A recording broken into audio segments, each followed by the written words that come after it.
This is the tutorial video for Octopus's Garden.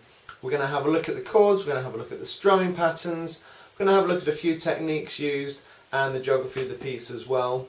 And then by the end you'll be ready to have a go with the play along video and enjoy the song yourself. Let's crack on with those chords straight away.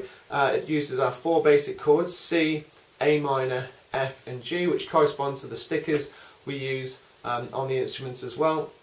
And if you want to check those out, have a look at Mr. B's info videos and look at the sticker video, and you'll see those stickers clearly shown. So we've got our C chord on our red sticker. Remember, you always use your third finger on the red sticker. So it's always third finger on the red sticker at the bottom there. That leaves us our two free fingers for the F, which will come soon, but we've got the A minor first. So use our second finger on the second fret. So we've got the C, and then the A minor.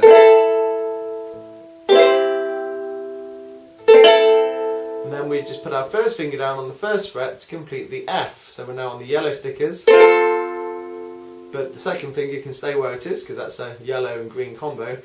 So it goes red for the C, third finger for the C, second finger for the A minor, and the first finger for the F. Just try and get that sequence first because that's really key. You're nearly there once you've got that. So C, A minor, F, one more time, C, A minor, F, and then we jump to the G. And once you can do that, you can do most of this piece. The G being our three blue stickers, 1, 2 and 3. So first and second finger on the second fret and third finger on the third fret there. Okay, on the 3 blue stickers, I'll have a look at the diagram if you're not sure. We're going to try and go through those 4 chords in sequence, just doing one chord on each one. C, A minor, F and G. Off we go. C, A minor, F and G. And one more time. C, A minor, F and G. Then we're going to do 4 strokes on each one.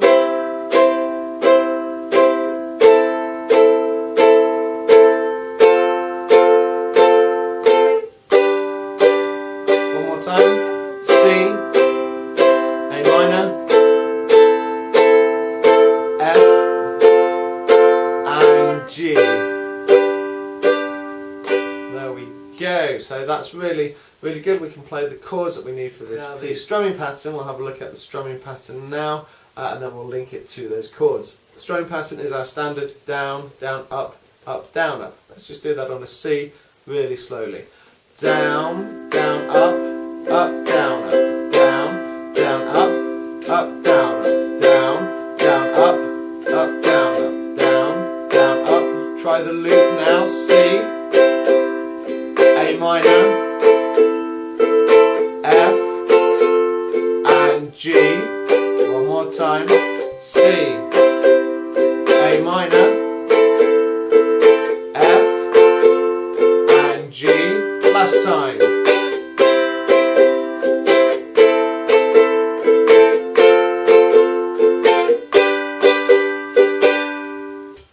Okay, we're doing really well with this, so we're ready almost for the piece. Let's have a look now at verse 1 and put all of that together.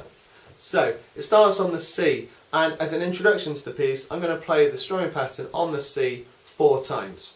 And then when I start singing, the verse starts. Off we go. 1, 2, 3, 4.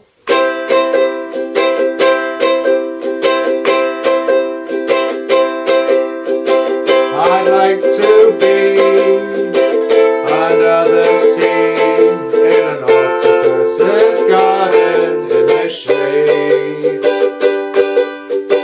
He'd let us in, knows where we've been, in his octopus's garden, in the shade. Now you'll notice that all the way through that first verse, we are playing each strumming pattern twice on each chord. Right, so that's the verse, and that's the strumming, and that's the chords, so we're doing really well with this. Let's have a look at the techniques we need. Nothing too complicated on this one. We've got some tapping that just adds a bit of rhythm, a little bit of energy to the piece, and it comes when we get to the G. In the second verse, just like this, I'll play it to you first. I'd ask my friends to come and see an octopus's garden with me. So we've got three G strums, three downward strums on the G, I should say. So we're on the G chord, we've got three down strums, and then we've got four taps. Garden with me. So the first tap comes with the word me, and then we tap three more times without any speaking. Garden with me.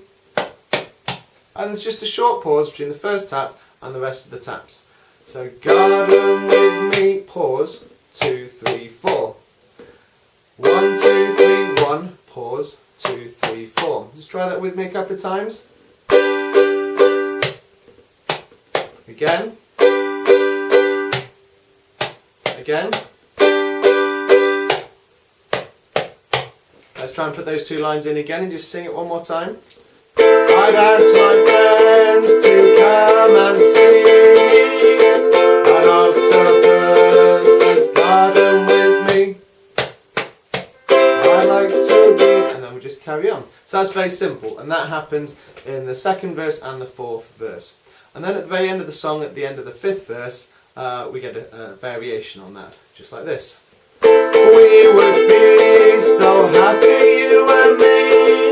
No one there to tell us what to do. So that was 6 hits that time. No one there to tell us what to do. 1, 2, 3, 4, 5, 6.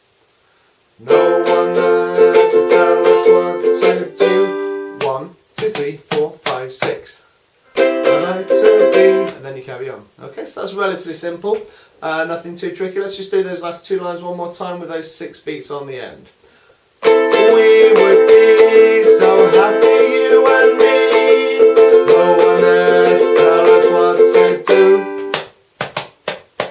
I'd like to be, and then it's the final part of the song, and it just repeats that main line.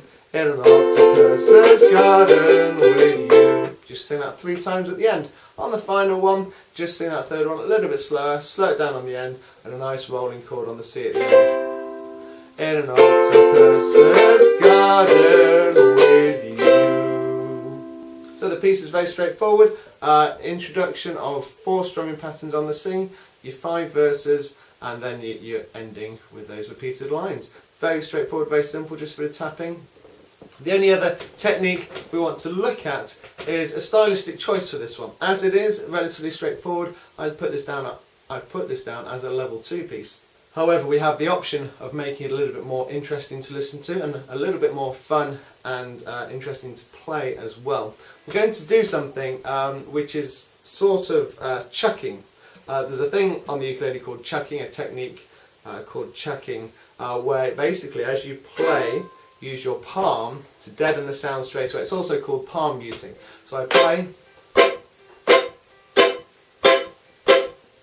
and I deaden the sound straight away. And if I do it in certain places, I can create like a backbeat effect. I can almost make it sound like there's someone playing along with some drums or a bit of percussion supporting my playing. Now that's not what we're trying to do now. We'll do a whole video on that another time. But we're going to introduce an element of that. So I'm going to call it semi-chucking. And the idea is I'm going to try and catch the body of the instrument with my finger as I go across the strings. So I'm not going to just strum cleanly, I'm going to strum onto the body. And I'm going to create that tapping sound. So if I do the first verse for you, you'll hear the difference. So if I play the first couple of lines cleanly, like this. I'd like to be under the sea. In an octopus's garden in the shade. And then if I do it with the chucking, it sounds like this. I'd like to be under the sea in an octopus's garden in the shade. Now you don't get it every time, but I'm putting more energy in, I'm landing on the instrument, and I'm getting a bit of a thud with some of the notes, and it just creates a nice percussive backing to the music. So have a go with that. Don't worry if you can't get that, it's your choice whether you introduce that or not, but it's a way of making the piece more enjoyable and more challenging as well. So have a lot of fun, it's a great song, lovely one to sing, so good luck and enjoy.